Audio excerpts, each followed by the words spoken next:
यहां पे हमने अब नई डेफिनेशन कर दी है, ट्रायंगुलर इस हाउस को बना दिया है। विपक्ष जब सत्ता से सवाल पूछता है तो सत्ता खड़ी होके दिल्ली से सवाल पूछती है। वो जो हमारे द्वारा उठाए गए लोगों के सवाल है उनका जवाब नहीं देती है, वो वहां से दूसरा सवाल पूछते हैं। अब जम्मू कश्मीर की जनता का दुर्भाग्य नहीं तो और क्या कह सकता हूं मैं। किस चालाकी से उस जवाब से बच के इस हाउस से दिल्ली से सवाल पूछते हैं। एक तंत्र है, एक निजाम है, वहां पे पार्लियामेंट है। पार्लियामेंट में सब पार्टीज अपने अपने रिप्रेजेंटेटिव प्रतिनिधियों को भेजती है। तो आपने जो वहां पे भेजे वो किस लिए भेजे? उनसे कहिए वो सवाल वहां पूछे। यहां पे आप जवाब दीजिए, जनता को जवाब दीजिए। ये मेरे कोई पर्सनल सवालात नहीं है। दिल्ली ने वो किया, दिल्ली ने यहां नहीं किया, दिल्ली ने वहां नहीं किया। आप किस लिए आए?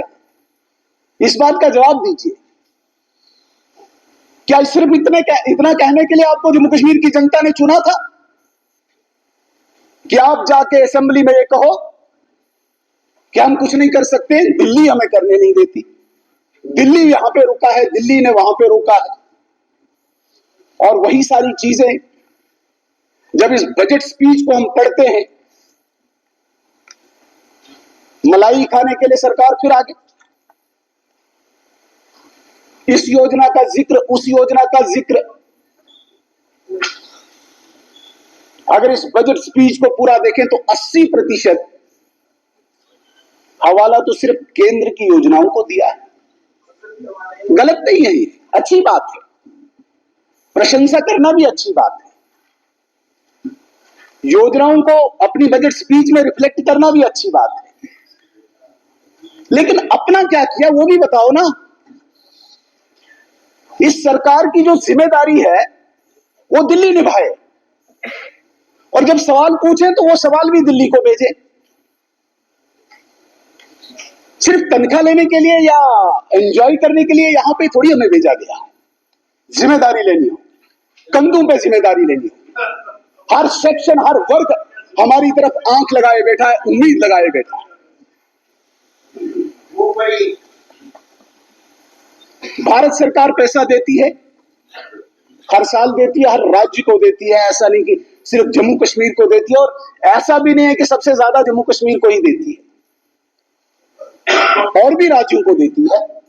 और इस बार जो बजट स्पीच में आपने रिफ्लेक्ट किया है, शायद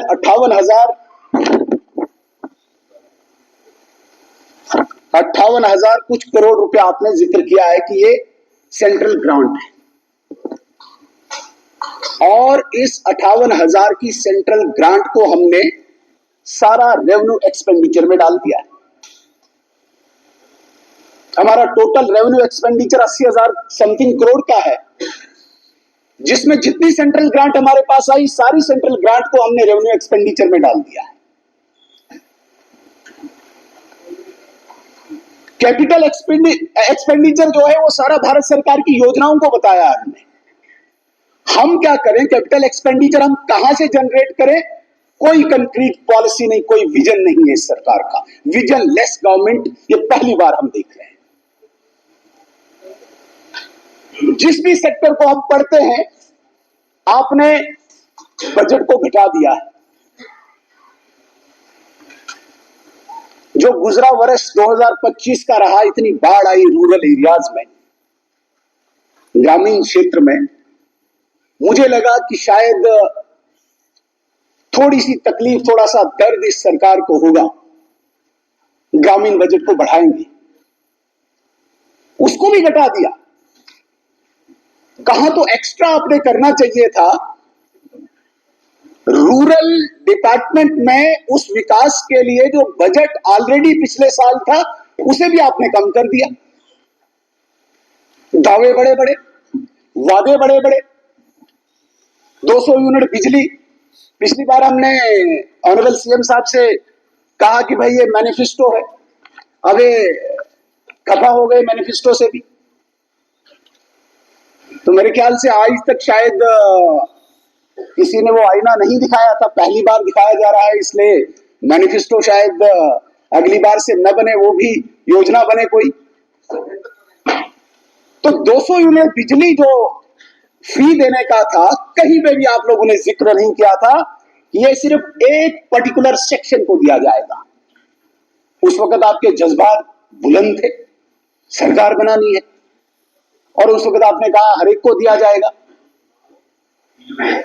फिर जब बात आई देने की, साल गुजर गया, आज भी अगर हम देखते हैं इलेक्ट्रिसिटी का जो हमारा रेवेन्यू है, मुझे नहीं लगता कि 50% भी हमें रिकवर होता है। 9,000 करोड़ रुपए की हम बिजली खरीदते हैं। इस बार चूंकि पावर डिपार्टमेंट ऑनरेबल सीएम साहब के पास है, इस बार शायद फिक्स किया था कि 7,000 करोड़ हम रेवेन्यू रिकवर करेंगे, 5 भी नहीं टच कर पाए। और फाइनेंशियल ईयर कंप्लीशन पे है 4,000 करोड़, इसमें भी आपका डेफिसिट है। अब वो 200 यूनिट बिजली आपने बोला है कि हम 5 साल हमारे लिए हैं, 5 में 1.5 गुजर गया, बाकी कितने बचे हैं, ये दोगे कब, क्या पॉलिसी है, कहां से पैसा आएगा, ये कोई जिक्र नहीं है। बच्चों का भविष्य सिर्फ किताबों से नहीं बल्कि सही माहौल, सही मार्गदर्शन और सही शिक्षा से बनता है। MV international school affiliated to CBSE nursery से 12वीं तक, जहां पढ़ाई सिर्फ बोझ नहीं बल्कि एक आनंद है। प्रेप स्कूल की विशेष पहचान इंग्लिश फोनिक्स आधारित शिक्षा, बच्चों के लिए आकर्षक किड्स टॉय रूम, लर्निंग के साथ फन अम्यूजमेंट पार्क फैसिलिटी, जोशपूर्ण और प्रेरक गतिविधियों पर आधारित कक्षाएं, क्वालिटी एजुकेशन का भरोसा, 18 से अधिक एजुकेशन एक्सीलेंस अवार्ड्स, अनुभवी शिक्षक और आधुनिक शिक्षा प्रणाली, safe and reliable transport, 47 school बसें, सुरक्षित पिक एंड ड्रॉप सुविधा। यहाँ हर बच्चा सीखता है सोचना, समझना और आगे बढ़ना। Admission open nursery to class 12। आज ही अपने बच्चे का सुनहरी भविष्य सुरक्षित करें एमवी इंटरनेशनल स्कूल के साथ। एमवी इंटरनेशनल स्कूल, जहाँ शिक्षा बनाती है कल के लीडर्स। जम्मू कश्मीर की खबरों के लिए जुड़े रहिए JK अपडेट के साथ।